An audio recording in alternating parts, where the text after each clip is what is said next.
아이고, 감사합니다. 네. 영광입니다. 이렇게 끝까지 주시고. 저희가 이렇게 모여서 어떤 논의만 하고 있는 것이 아니라 좀 앞으로 조금 더 가치 있는 그런 사회를 만들기 위해서 논의를 하고 있는데 그것보다는 좀 더 우리 유명 정치인들을 모셔서 대화를 나누고 그분들의 깊은 심증을 듣는 것이 좋겠다 해서 이런 자리를 마련하게 됐습니다. 무엇보다 그 시민의식이 굉장히 중요한 때가 됐죠.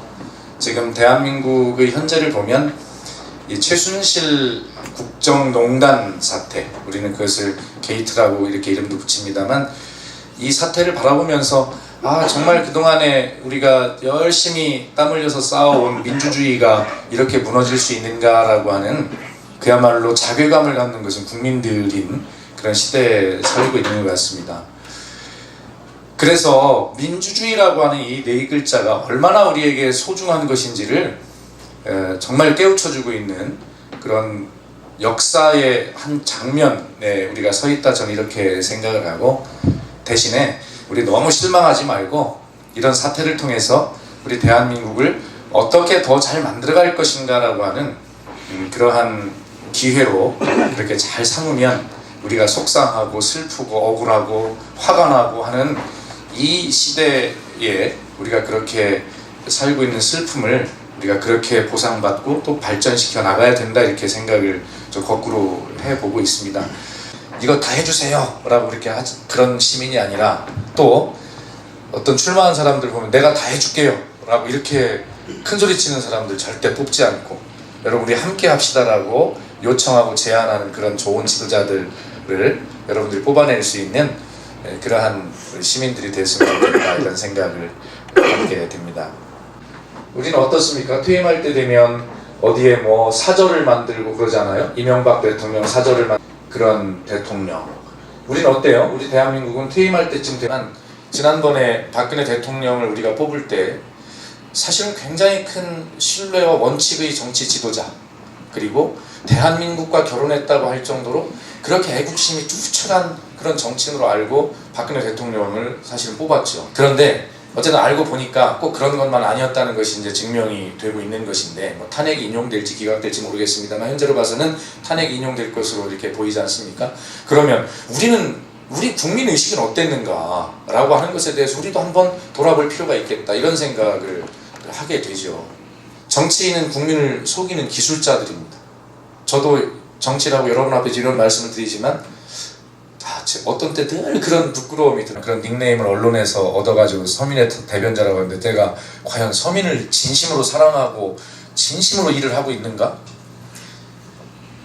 자신이 전혀 없는 거예요, 모든 것에 대해서. 그래서 사실 그게 병이 됐어요. 4년 동안 하면서 너무나 그것이 또 컴플렉스가 되더라고요. 자꾸 자신감이 없어지고 위축되고. 지금도 그렇잖아요. 정치에 참여하지 않는 가장 큰 벌, 나는 정치 관심 없어, 그냥 알아서 해 라고 하는 것은 정말 아주 잘못된 우리의 삶을 굉장히 나락으로 떨어뜨리고, 그러한 정치인을 뽑을 가능성이 훨씬 많잖아요.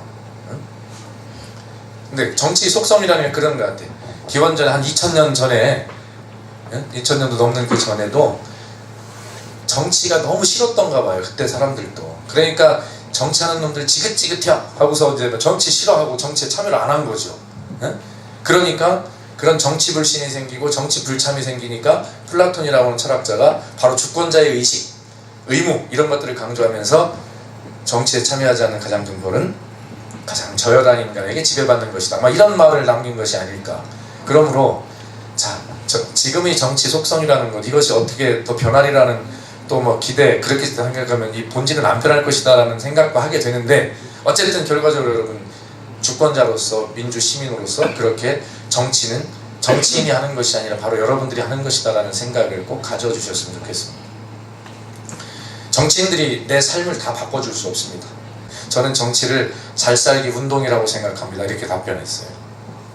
잘 살다는 것, 경제적으로 부자가 될 수도 있겠지만 우리 삶이, 사람의 전체적인 삶의 수준이 경제적인 것뿐만이 아니라 어떤 문화적으로 다른 여러 가지 가치적 측면에서 좀 조금 더 한 단계 업그레이드 되는 것, 그것이 잘 살기라고 우리가 쉽게 규정을 한다라고 저는 그렇게 한번 규정을 해보고, 정치는 바로 그러한 사람의 삶의 질을 조금이라도 높여주기 위한 노력, 과정, 그것을 정치라고 저는 생각을 하는데, 얼마나 이 주권자의 삶이 폭폭하고 주권자의 삶이 모자라고 못났으면 노예 상태라고 표현을 하겠습니까?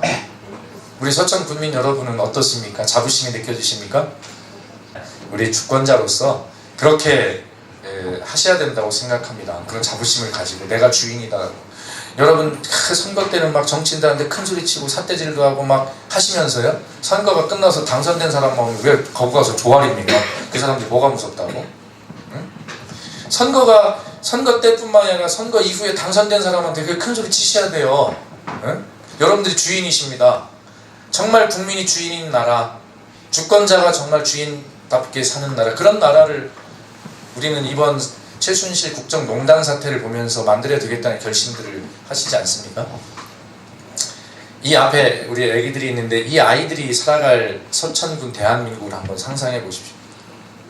지금 많이 발전했다고 하지만 우리가 모르는 사이에 얼마나 많은 주권자의 권리가 도둑질을 맞고 있는지 사실은 모르는 것입니다.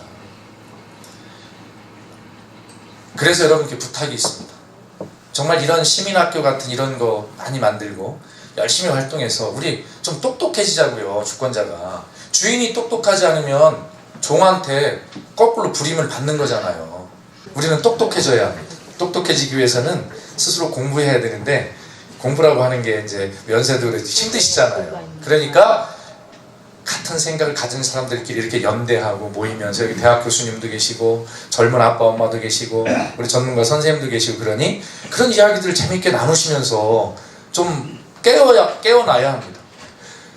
주권자인 우리가 그렇게 언론에 속고 그렇게 정부에 속고 또 어떤 당인지는 뭐 민주당도 거짓말하는 거 있겠죠.